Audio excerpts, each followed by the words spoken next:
대한민국 최초 고고학 토크쇼 발굴왕입니다. 안녕하세요. 저는 진행을 맡은 김상훈입니다.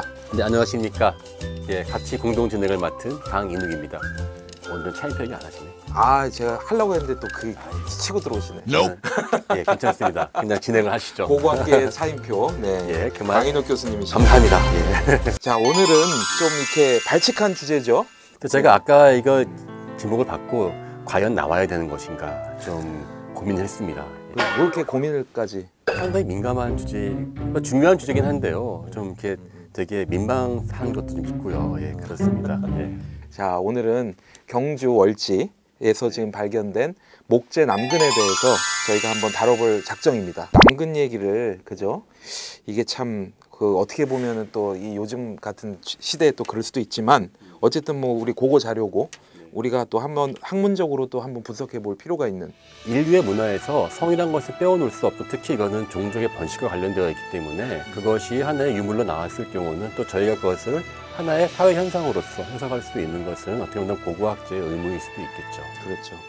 자, 이게 나온 게가 이제 경주 월지인데, 네. 그게 원래는 이제 뭐 역사 기록에 월지라는 뭐 이름은 네. 예, 없다는 거죠. 원래는. 사실은 거기가 이제 그 기록에는 임해전이라고 한 기록이 되어 있었고요. 월지라고 지칭되어 있었던 기록은 없었습니다. 조선시대 때 이게 왜 다 폐허가 돼가지고 이제 기러기랑 오리밖에 없다. 그래서 만합지가 되었다고 하는데요. 그래서 실제로 1963년도에 사적으로 처음 등록될 때는 그게 임해전지로 등록이 되어 있었거든요.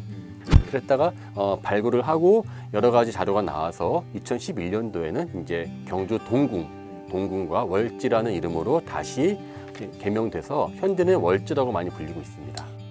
왕자 혹은 이제 그 태자가 네. 살던 공간을 이제 동궁이라고 이제 얘기를 하잖아요. 젊은 분들이 사니까 아무래도 그리고 옆에는 그런 풍류를 즐길 수 있고,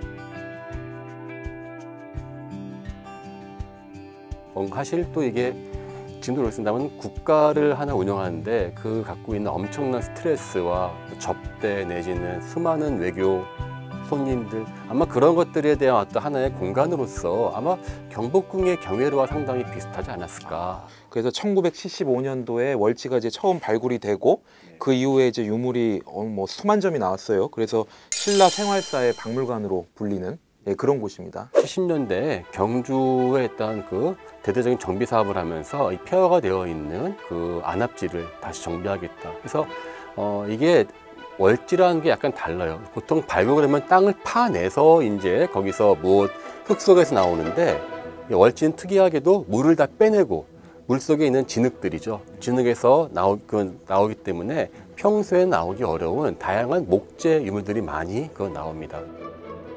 생활사라든지 신라의 어떠한 귀족들의 삶을 보여줄 수 있는 거겠죠. 그래서 온갖 것들이 나왔는데 특히 우리가 이제 관심을 갖고 있는 목재 남근, 그러니까 나무로 만든 남성의 심벌입니다. 그 모양.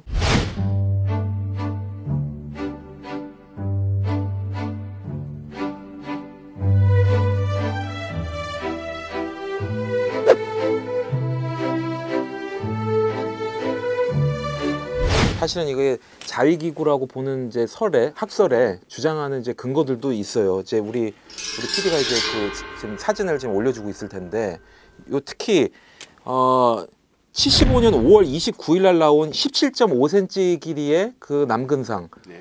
요거는 자세히 지금 뭐 그림 보이시죠? 이걸 이렇게 쭉 보면은 이게 정말 매끈하대요.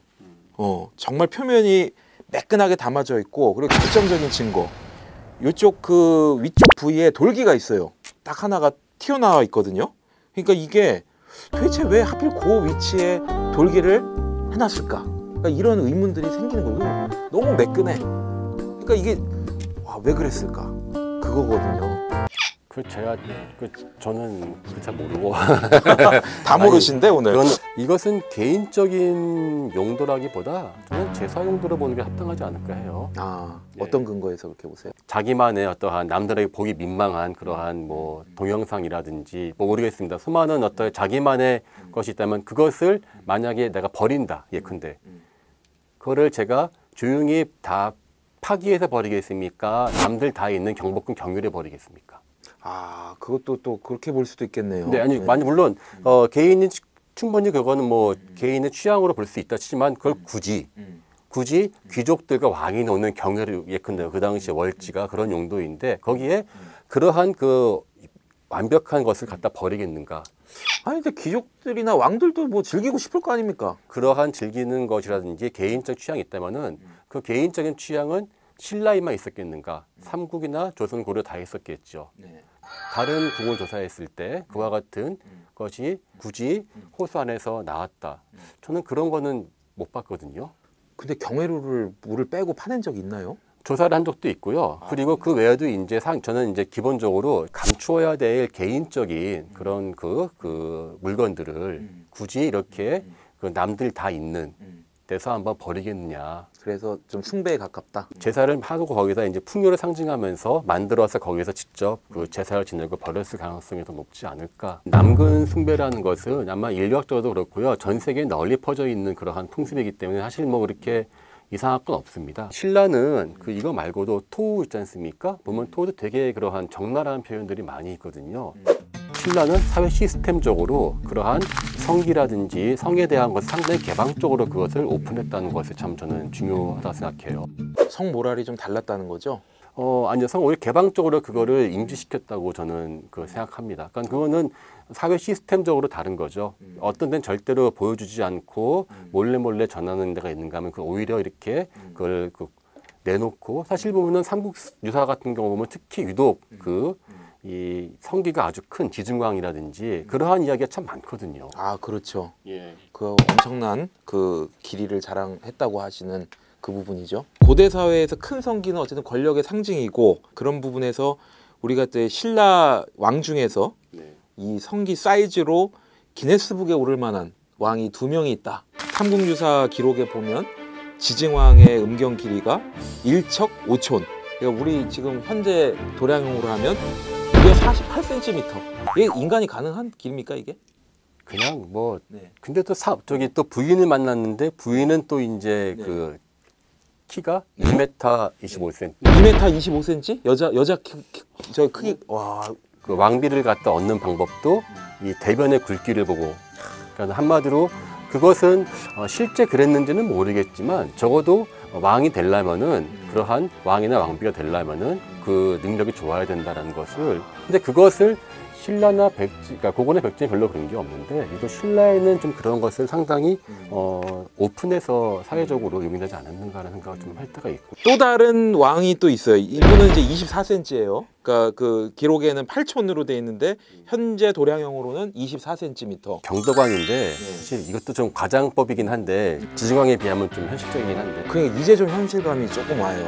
아 48은 이건 도저히 그죠? 뭐 근데 뭐 삼국 유사에서 말했으니까 참 이거를 뭐라고 한마디로 말할 수 없고 참 이거 좀 얘기하세요. 남자의 능력을 상징하는 것은 무엇이냐, 거기에서 모든 것이 시작된다라고 믿었었던 아마 그 증거가 아닐까 싶은데요. 그만큼의 이 사람의 그 능력을 과시하는 하나의 그러한 그 증거로서 하지 않았을까. 누가 왕의 그 속살을 볼 수는 없잖아요. 아마 새로운 사회를 변화할 때 그들에게 이제 새로운 권력과 왕권에 대한 정당성을 이제 적절하게 친화적으로 내지는 이야기로서 내지는 그렇게 만들어야 되겠죠.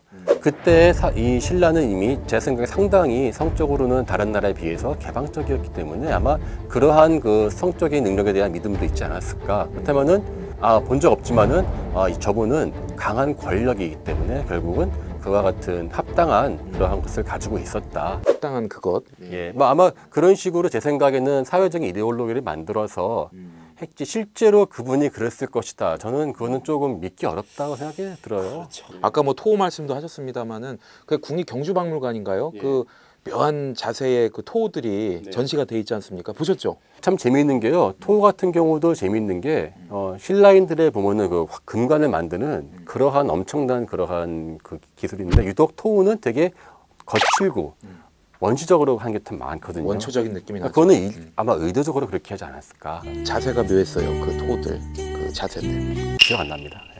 오늘 다 이게 기억이 없으시다 그러네요. 저는 아무것도 본 것이 없습니다. 오늘 너무 잘 모르시는데. 아니 그렇죠. 제가 뭐 지금 그 고고학 얘기하러 왔다 계속 지금 뭐 무슨 기자님이 안 끝내 계속 이 얘기로만 지금 뭐 오늘 할 것 같은데. 그래서 저희가 이 얘기로만 끝낼 수는 없기 때문에 네. 실제 이제 발굴했던 우리 또 발굴왕을 또 한번 모실 생각입니다.